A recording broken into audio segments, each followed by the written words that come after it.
Nuestro siguiente ponente es Emilio Molina. Es una de las personas más activas tratando de combatir las pseudociencias y se va a entender con la ponencia que va a presentar, que se titula Sectas 2.0. Adelante. Buenas. Bueno, mientras me pone la imagen y activan el contador, un saludito a Laura, que no ha podido venir, a Laura Gerrubio. Ya, estamos en tiempo. Bueno, Dani me ha dejado un poco en bandeja, aparte del otro Dani antes, que si no habéis visto las charlas hasta ahora, ya han empezado a sonar una serie de conceptos: bioneuroemoción, Corbera, biodescodificación, constelaciones familiares, que han ido surgiendo. Ahora os voy a presentar formalmente de qué va esto. Si no habéis visto las charlas anteriores y estáis viendo esto en diferido, os recomiendo que las veáis en orden porque entenderéis mucho mejor lo que va a pasar aquí. Bueno, el origen emocional de la enfermedad. Como decía Dani, si os parecen truculentas las muertes que habéis escuchado ahora, no tenéis ni idea aún de lo peor que le puede pasar a una persona, y creo que lo vais a ver en esta charla. Así que de antemano me disculpo por la truculencia de algunos de los contenidos que vamos a ver. El origen emocional de la enfermedad. La gente tiene en la cabeza sectas como los 60, como la que hemos visto, de gente aislada en una masía por ahí que se suicidan. Hoy en día las sectas 2.0 están trabajando con redes sociales, en internet, en YouTube. No es gente que va con túnicas, los gurús llevan traje y corbata, es gente que tiene industrias, empresas multimillonarias, a la vez algunos llevan gorros, sombrero de payés y parecen personas totalmente humildes, ¿vale? ¿Por qué el origen emocional de la enfermedad? Pues esto coge como gancho, porque esto no, hay gente que piensa que caen en esto los tontos, ¿no? Esto lo que coge como gancho es la psicosomática, es los efectos que producen nuestros cuerpos estados sostenidos de estrés o malas rachas, algo que es coherente con nuestra, como decía antes en la magia Miguel Ángel, con nuestra experiencia previa, ¿no? Cuando nos sentimos mal, tenemos mucho estrés, pues nos pasan cosas, ¿no? Se nos desmonta las tripas, nos duele la espalda, los músculos, etcétera. Entonces, estos movimientos cogen esos efectos reales y los extralimitan para decir que toda enfermedad, todo trastorno es producto de un conflicto emocional no resuelto. El padre de la reintroducción moderna de todo esto, porque esto ya venía de los humores griegos de tiempos de Hipócrates, es aquí el doctor Rutger Hammer, que esto es una foto, es un fotograma sacado de cuando salió en televisión española en la 2 hace 30 años, cuando, igual que al principio decía Jorge que solo había un canal, pues cuando había solo 2 canales en máxima audiencia, salió en la tele este señor, que es un médico, era un médico alemán, que hace unos 40 años pues a su hijo le pegaron un tiro, murió por complicaciones y él poco después tuvo un tumor en el testículo. El hombre, que por cierto tenía una psicosis diagnosticada, o sea, tenía ciertos delirios, hizo una relación de causa-efecto, ¿no? Dijo, testículo, hijo, he tenido un cáncer de testículo, han matado a mi hijo. Y entonces empezó a desarrollar la teoría, que llamó nueva medicina germánica, de que el cáncer es el producto emocional de un bioshock, es decir, una experiencia muy fuerte en la que tu cuerpo intenta como reaccionar a él, y lo que hace es generar un tumor, que lo que él decía era que eso lo que había que hacer era dejar que siguiera su curso, porque era la manera natural de curarse. Lo que había que hacer era atender a ese conflicto emocional que tú no habías verbalizado, que habías vivido, digamos, en la intimidad, y no interferir con el proceso natural de curación del cuerpo. Ni con tratamientos médicos, por supuesto, pero ni siquiera con paliativos. Y, por supuesto, había que alejarse de las personas tóxicas, personas que no pensaran como tú, que no te apoyaran porque interferirían en la curación.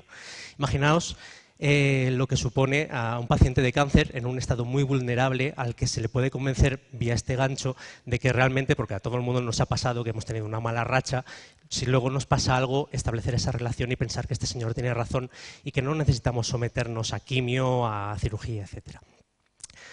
Este hombre estaba bastante mal de la cabeza. Él se curó su cáncer de testículo con la medicina, pero poco después su mujer, que a la sazón era oncóloga, tuvo un cáncer de pecho. Y para que veáis que esto no es cosa de tontos, ella era oncóloga. Y él decidió aplicar sus conocimientos con ella. La cosa acabó bastante mal.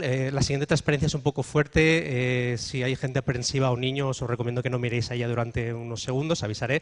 Me espero a que lo diga el traductor, que no quiero causar problemas tampoco. ¿Vale?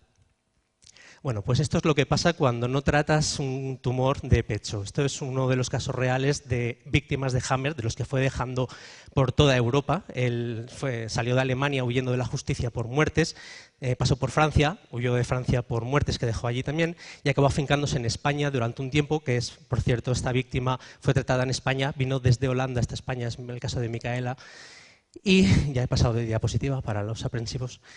Y en España hizo un poco de escuela, ¿no? Hay una serie de médicos españoles que crearon cantera y dejaron un reguero de muertos aquí en España. De hecho, salió en televisión española porque una guionista del programa creyó que se estaba curando de su cáncer con Hammer y murió un año después de haber salido en televisión, de haberle invitado a televisión. Bueno, pues en España tenemos médicos que siguen en activo y hay algunos de ellos que están tratando, por ejemplo, a pacientes de cáncer con muérdago o con sus propios orines o con agua de mar, y no son orines porque se quedan en la tabla de la medusa, como decía antes Javi Burgos, ¿vale? Y muchos más. En su paso por Francia también creó cantera. De hecho, Claude Chabat y Christian Flesch, uno médico, el otro enfermero, crearon lo que se llama la biodescodificación o descodificación biológica original, que también ha salido antes en una de las charlas, la de Tinder. Esto lo que coge es, recoge la premisa y la extiende a todas las enfermedades. Ya no solo el cáncer es producto de una enfermedad, de un conflicto emocional, sino todas las enfermedades. Y si no es tuyo, puede ser que venga heredado. Ellos introducen el concepto de genética y de epigenética, como nos contaba esta mañana Cristina, pero distorsionado totalmente, de manera que a lo mejor tu enfermedad no te la habías causado tú, y eso venía para explicar un cáncer en un niño, sino que era producto de un conflicto de la madre que había heredado vía epigenética o genética a su hijo, o de la abuela o de la bisabuela. Con lo cual, pues si a lo mejor tú no sabes que hayas tenido un conflicto emocional, pero tu bisabuela, vete tú a saber lo que hizo, ¿no?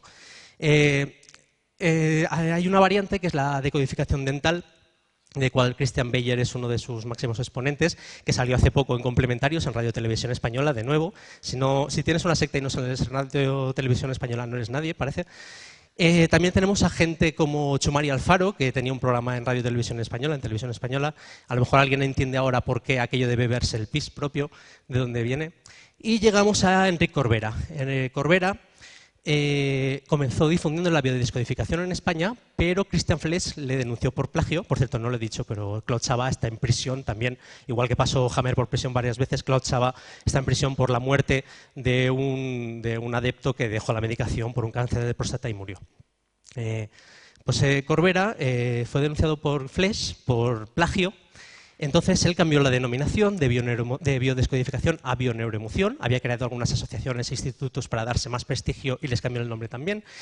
Y él lo que hizo es, digamos, mezclar lo que es las constelaciones familiares y un curso de milagros, que es un curso de milagros, es un libro de una psicóloga estadounidense que se llama Helen Schucman, que escribió durante sus ataques de esquizofrenia, creyendo que le dictaba una voz Jesús, en la cual le decía que la mente, o sea, que la realidad no existía, que todo lo creaba la mente.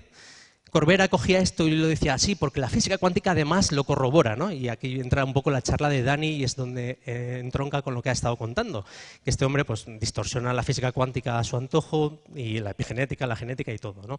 Y llega a decir cosas así como que todo lo que nos ha pasado en la vida, todas las desavenencias que nos pasan en la vida, ya no solo la enfermedad, son producto de un conflicto emocional que hemos vivido, que no hemos contado, que estamos viviendo en secreto, o que alguno de nuestros familiares está viviendo en secreto. Y como decía antes también Miguel Ángel en la charla de magia, los secretos producen distanciamiento, ¿no? Entonces te induce a buscar, a investigar qué ha pasado, y quien busca patrones los acaba encontrando. Y él dice cosas como que si llegásemos a comprender que nuestro pensamiento de desamor hacia nosotros mismos crea una realidad que se presentará en forma de una experiencia dolorosa, como un accidente, una violación o una agresión, ojo, nuestra vida sería otra y empezaríamos a adueñarnos de ella. Esto es doblemente cruel. Primero, porque te promete un control, normalmente para gente que está en un estado muy vulnerable de sus vidas y lo que quiere es una tabla a la que asirse, una sensación de control, aunque en este caso es ficticia. Pero por otro lado, cuando no puede controlar esa realidad, porque normalmente son producto de cosas azarosas que quedan fuera de nuestro alcance, le produce una culpabilidad extra, porque piensa que está haciendo mal. ¿Por qué no le está funcionando los métodos, ¿no?